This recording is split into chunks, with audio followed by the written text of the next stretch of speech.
একদা রাসূলুল্লাহ সাল্লাল্লাহু আলাইহি ওয়াসাল্লামের মজলিসে সিদ্দিকে আকবর রাদিয়াল্লাহু আনহু বসা ছিলেন। এমন সময় এক ব্যক্তি সেখানে এলো এবং কোনো কারণ ছাড়াই হজরত আবু বকর সিদ্দিক রাদিয়াল্লাহু আনহুকে গালিগালাজ ও নানা অপবাদ দিতে শুরু করল। আবু বকর রাদিয়াল্লাহু আনহু অত্যন্ত ধৈর্য ধরে হাসি মুখে তা শুনতে থাকলেন। লোকটির কোনো কথারই প্রতিবাদ করলেন না। লোকটি একের পর এক অপবাদ দিয়ে যাচ্ছিল আর আবু বকর মাথা নিচু করে শান্তভাবে সব সহ্য করছিলেন। তার এই ধৈর্য দেখে পাশে বসে থাকা বিশ্বনবী সাল্লাল্লাহু আলাইহি ওয়াসাল্লাম মুচকি হাসছিলেন।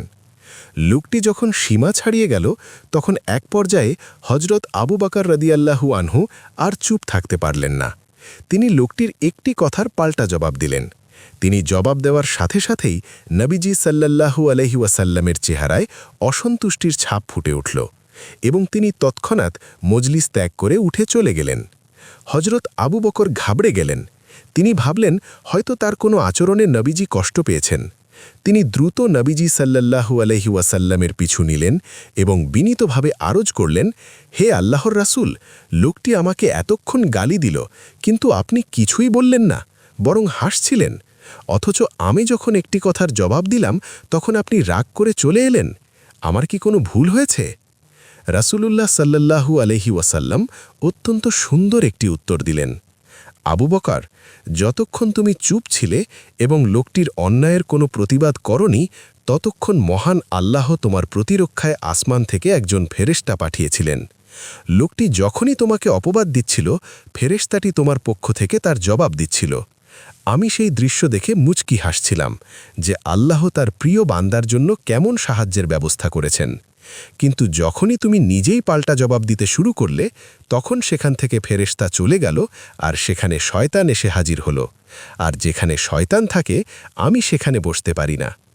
অতঃপর রাসূল সাল্লাল্লাহু আলাইহি ওয়াসাল্লাম বললেন, হে আবু বকর, তিনটি বিষয় রয়েছে যা ধ্রুব সত্য, অর্থাৎ এগুলো ঘটবেই। ১.